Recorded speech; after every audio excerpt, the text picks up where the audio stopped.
Hi, welcome back. No train running this time, although I do have a new N-scale layout that I'm going to debut next month, but here's a little picture of what I've accomplished with it.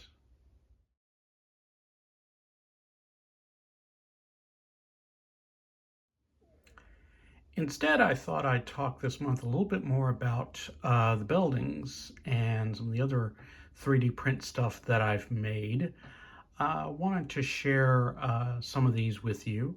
Also wanted to share some of my thoughts about designing and printing them and maybe give you some ideas for designs and also help you to understand my process for designing and printing since a lot of this stuff goes up at Cults 3D. So let's dive right in.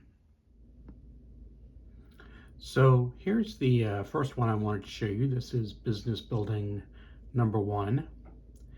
This started out being a stone-sided structure, but in testing it, I didn't like how the stone looked. And as I was thinking about that, I realized it might be good to just leave it plain as it is so that when someone buys it and prints it, they can put their own siding onto it. So that's been guiding me with all of my business building so far. This next one is a print that I did a while ago. So far it's the longest print I've made. This is a little cottage, and you can see with clapboard siding. Again, same sort of thing. The siding turned out very nicely. Not all painted, but okay. But this does lock you into having this cottage be a clapboard building rather than what you might want with wider boards, with brick, with stone, whatever you might like. So, while this is available, future houses are going to be left plain sided, and you can sort of figure out what kind of siding you would like. This is a print I really like. I did this in Z-scale, and here it is in N-scale. This is my version of a Valentine diner. The Valentine Manufacturing Company was based out of Wichita from right after World War II up into, I think, the 1970s. And they built these little diners with the idea that you could buy one, have it shipped to you on the back of a flatbed semi, put it down somewhere, and have your own business.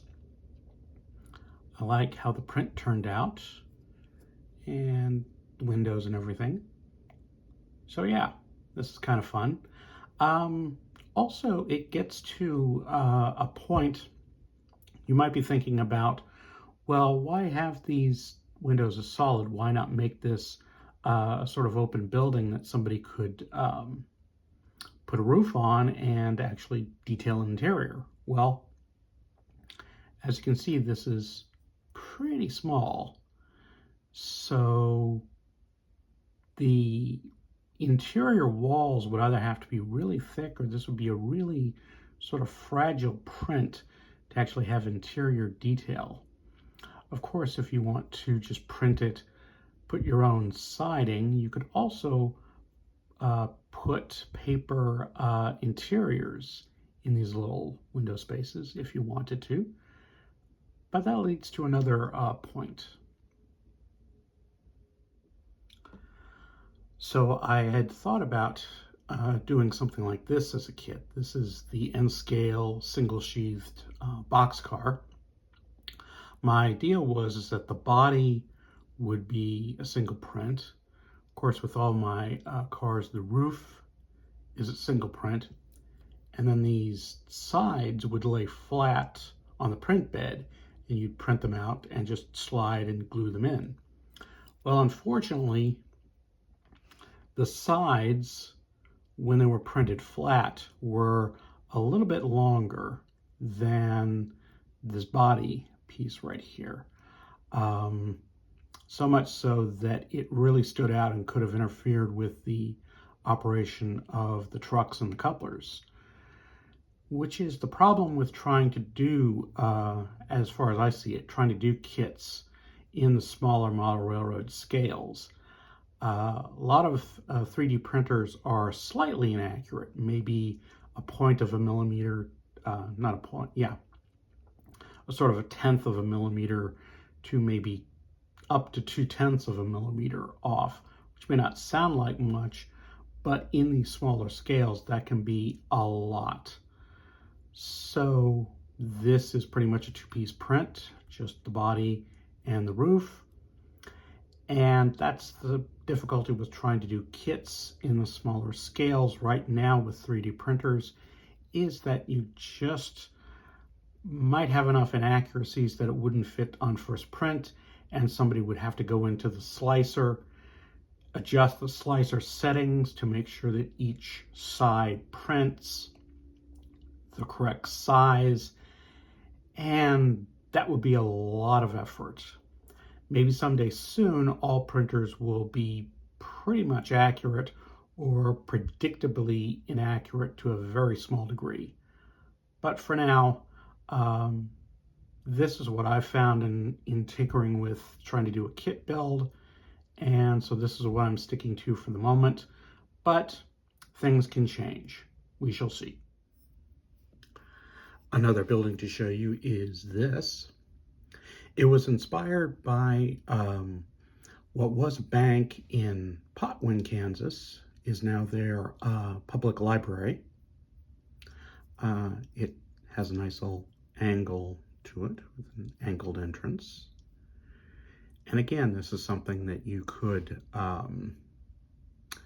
put your own siding on, put your own window arrangement on once you've printed it. So there's that. Also, you can definitely detail these, put roof details on these, like chimneys and things like that. So there's that. And here's the last one, another 20 by 40 business building. Let me sort of brush my thumb and you can see that this section here, including the doors, the windows, are inset from the front. So there's that. I will have a link in the description to my Cults 3D profile. So if you're interested in purchasing these designs for downloading and printing, you can do that. Otherwise, thanks for watching. I will hopefully have some train running next month on the new micro layout. And I will also do more videos about some of my more designs. I've got some ideas, things I want to print this year and into next year. So, thanks for watching. Have a good month. Happy holidays. Bye.